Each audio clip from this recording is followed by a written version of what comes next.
Bé, nota a peu de pàgina. Aquí hi ha un afany d'informació pedagògica, però també hi ha una mica d'exageració.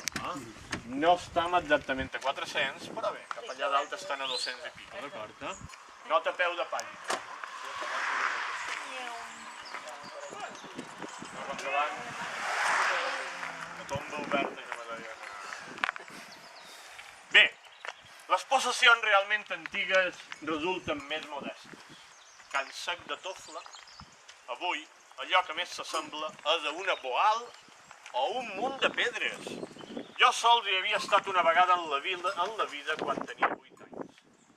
Recordava un casal gran enfilat damunt uns roquissars inexpugnables, veïnat de la penya de Can Jeroni, que guaita dins Binissalem, i forma part de la finca. Recordava quadres tenebrosos i un oratori del qual conserv la clau, excavat dins la gruixa del murs i un ulluc del temps de l'estat, tot engrandit en la perspectiva del temps.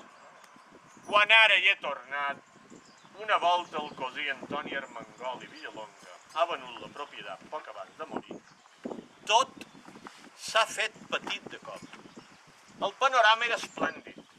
Les roques sobre les quals el casal era assentat només són practicables per un camí de carro, estret, i sembla més aviat torrent que camí. Un home vell, atret pel lladrucs, s'acostava somrient.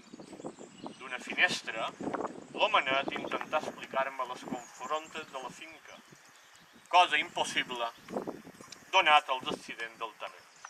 Damunt els plans, abans de les darreres divisions, Tofla era encara una gran falca enclavada entre els termes de l'Aró, Lloseta i Binissalem, que s'estenia des del filicomís de Llamans fins al predi de Morneta.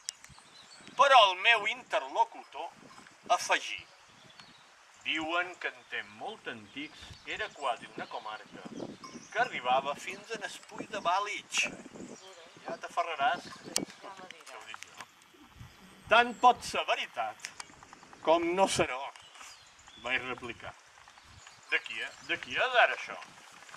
El vell somrigué discretament, com un príncep que es veu obligat a descobrir el seu incògnit. Ai, senyor, malament em vegi tan mal vestit. Ara això és meu.